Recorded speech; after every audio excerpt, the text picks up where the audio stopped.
We're scared that somebody's gonna steal our act. What if I put out my material and I can't come up with anything else? It does not matter. Some of the best performers in our industry, most of the world has never seen and will never see. Because most magicians are like a band that never puts out an album. If you're a magician, a comedian, or a variety artist, and you've ever wanted to make a special or put out a video of your whole act, I'm gonna walk you through exactly how I did it 3 times. Let's get started. In August of 2019, I was sitting in Nashville, Tennessee, having breakfast with my buddy Vance. Vance is a friend that I met on the road, doing shows together. We've literally been in person maybe 4 times together, but he's just one of these buddies that when you sit down and you talk, it's like no time has passed and you pick right back up. Well, I was sitting there with him at this little cafe, and he looked at me and he said, "What's one thing you know you need to do but you haven't done?" And I immediately launched into this big idea I had. Well, I think we all have big ideas. My big idea was I want to make a special. I want to make a comedy magic special. I remember being a kid and watching Harry Anderson do his show Hello Sucker that was filmed at the Comedy Magic Club, and I just thought one day I'm going to do that. And Vance politely listened as I painted the picture for him, as I told him all the ways I was going to make this and what I wanted it to look like and how I wanted it to feel. And after I, finished my TED Talk on this big dream I had, he looked at me and he said, "We sat here a year ago and you told me the exact same thing. So when are you going to do it?" And it hit me like a ton of bricks. I immediately started going into excuse mode. I don't know how to do it. I don't know where to do it. I don't have the budget to do it. And he said, "No, take out your phone." He said, "When is the next time that you have a week free with nothing going on?" And I looked at my calendar and I said, "Well, the first week of January, I've got some time free." He said, "Stand by." And he bought a ticket on Delta and he said, "I'm coming to LA the first week of January. I'm going to help you film it. Now you got to do it."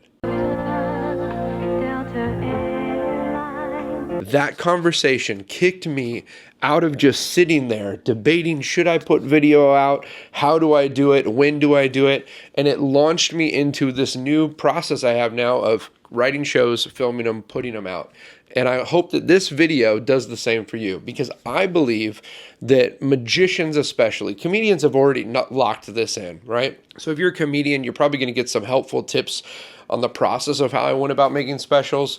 But if you're a magician, magicians for years have had this weird thing where we don't want to put video out of our show. And I understand the reasons for it. I'm going to walk you through today why you should do it, why most people don't do it, when you should do it, and how to do it. The first reason that you should do it is this is what got you excited about the art in the first place, whether it's comedy or magic. As a kid, I remember, like I said, watching Harry Anderson on TV and Copperfield and Lance Burton and all these guys that would put out video of their performances. And I was lucky enough to go to the Magic Castle when I was a kid. I lived in LA or near LA, and I was able to cart out there and to see some of the greatest performers in the world. But what I realized today is that some of the best performers in our industry, most of the world has never seen and will never see. Because most magicians are like a band that never puts out an album. They're great. They've got fans. Those fans are people that saw them in person. If they go online and look you up and there's no other footage for them to see, there's no other video content for them to engage with and interact with and consume, then that's kind of the end of your relationship with that person as a fan. And I think bands have done this for years. You write an album, you tour the album, and then you put out a record, right?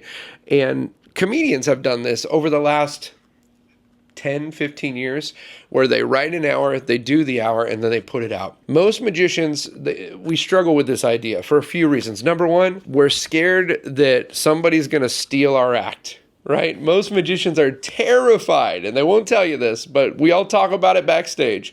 Most magicians are terrified that somebody is going to see their act and they're going to take their best jokes, their best bits, their best routines, and they're going to start doing them. And now there's going to be like all these versions of their show happening, on every cruise ship and in every theater.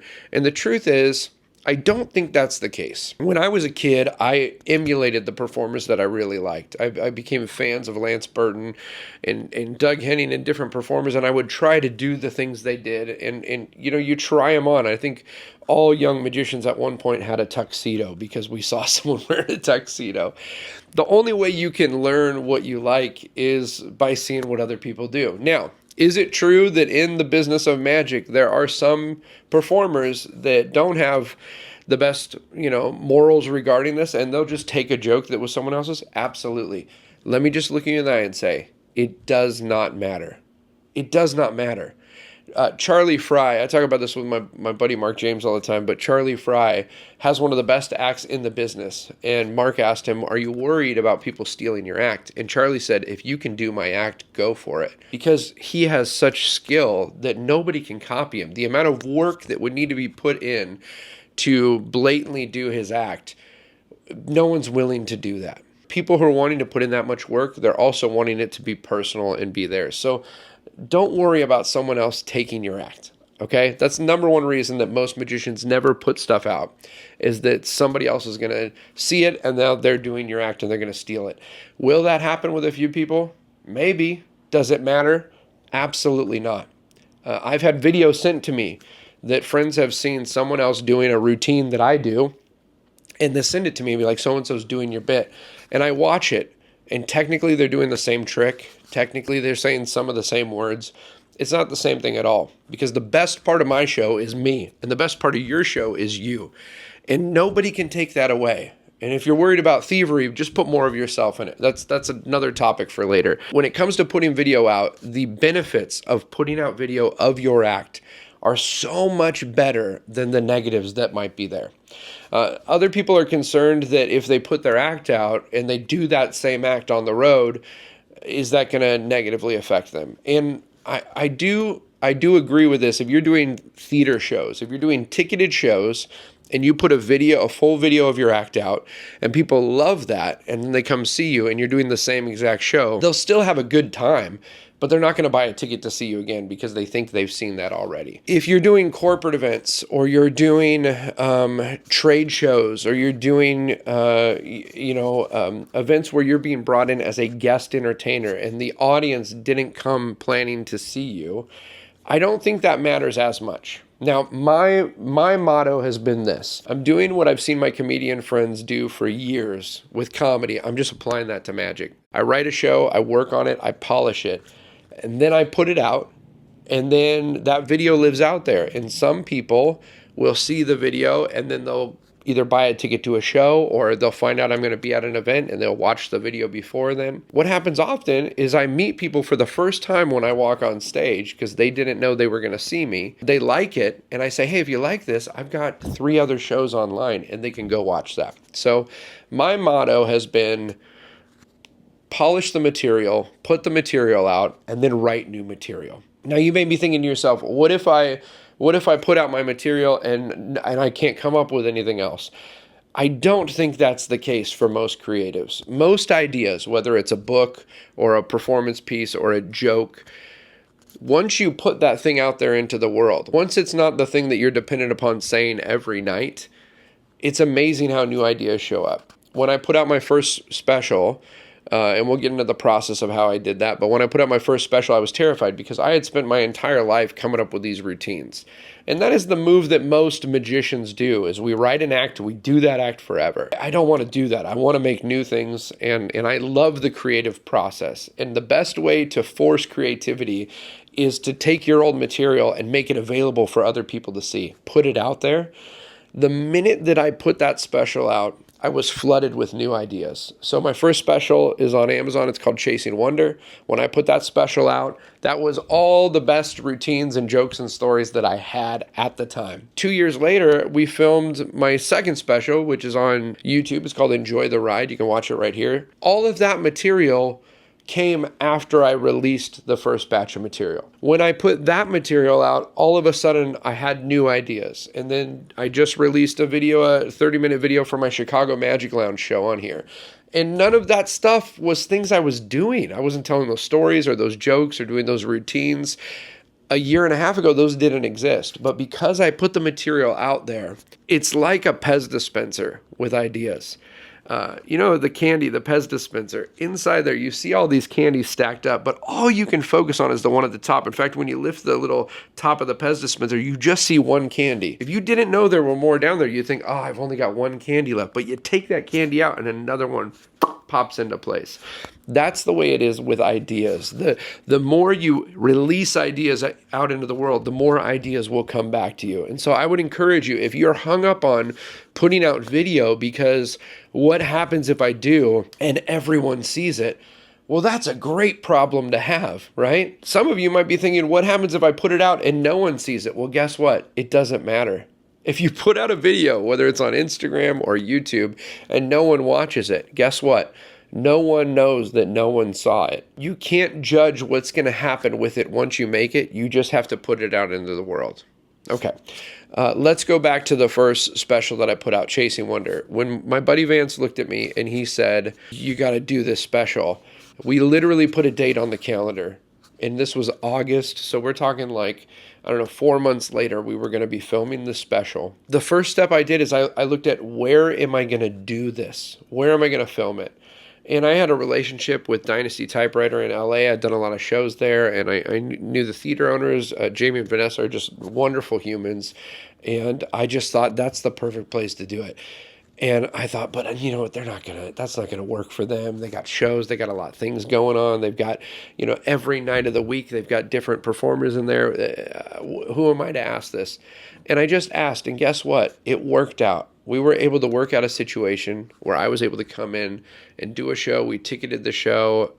I made some money, they made some money, and I got to film it. So step one is picking a date and putting it on the calendar and just saying, I'm doing it on this day. You find the venue, and then you work backwards, and you just fill in all the blanks.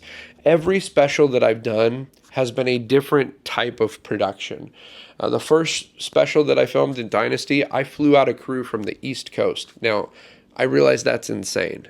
I realize that there's a lot of people that do video production in LA, and why would I waste money to fly people in?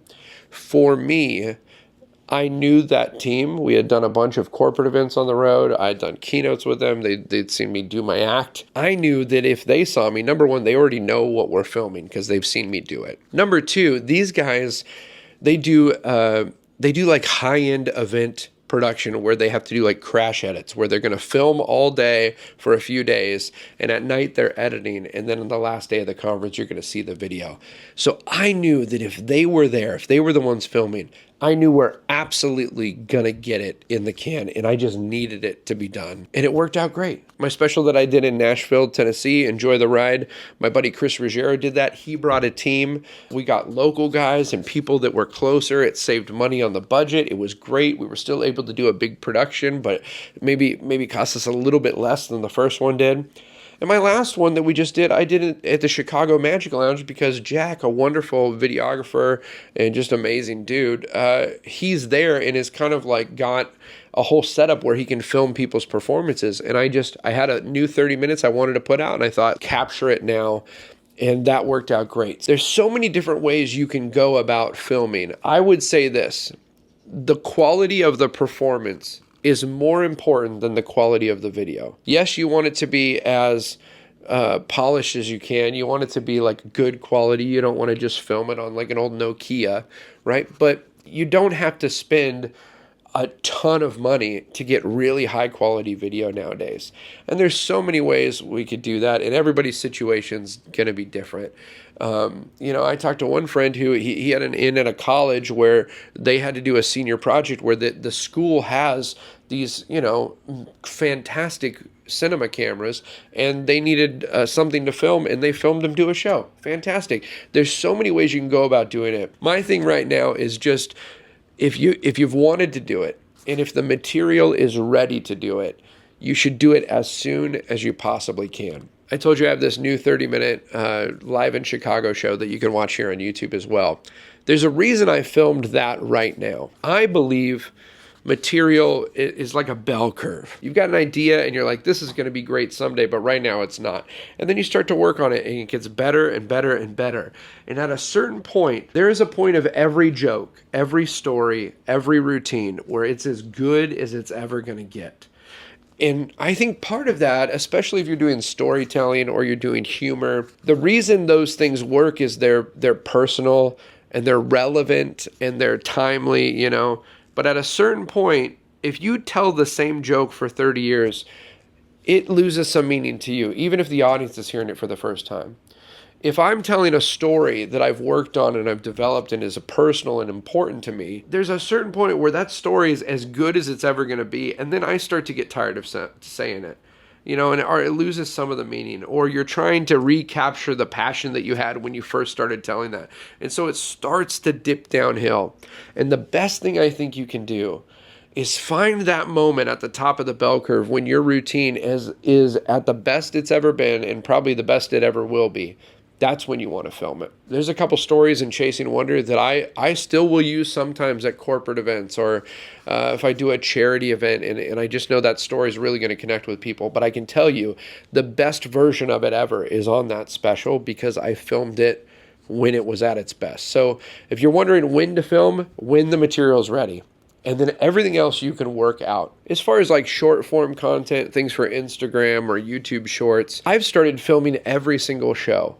There's some very economical cameras you can get now. I use these DJI Pocket Osmos right now. There's a Pocket Osmo 3. I'm sure by the time this video comes out later this afternoon, it will already be obsolete. Technology is always changing, so don't get hung up on one thing. But this is the mic. This is a little mic that clips on. It's Bluetooth. It goes to the camera. I can control the camera from my iPhone backstage, and I can start it when I'm about to walk on stage. Or if I have a certain routine and I'm like, I don't need to film the whole show, I can film just that. There's technology resources available today that are so much more user-friendly, and it's so easy to get really high-quality video nowadays. So another thing I would encourage you to do is film every show. I film every single show I do now on 2 cameras.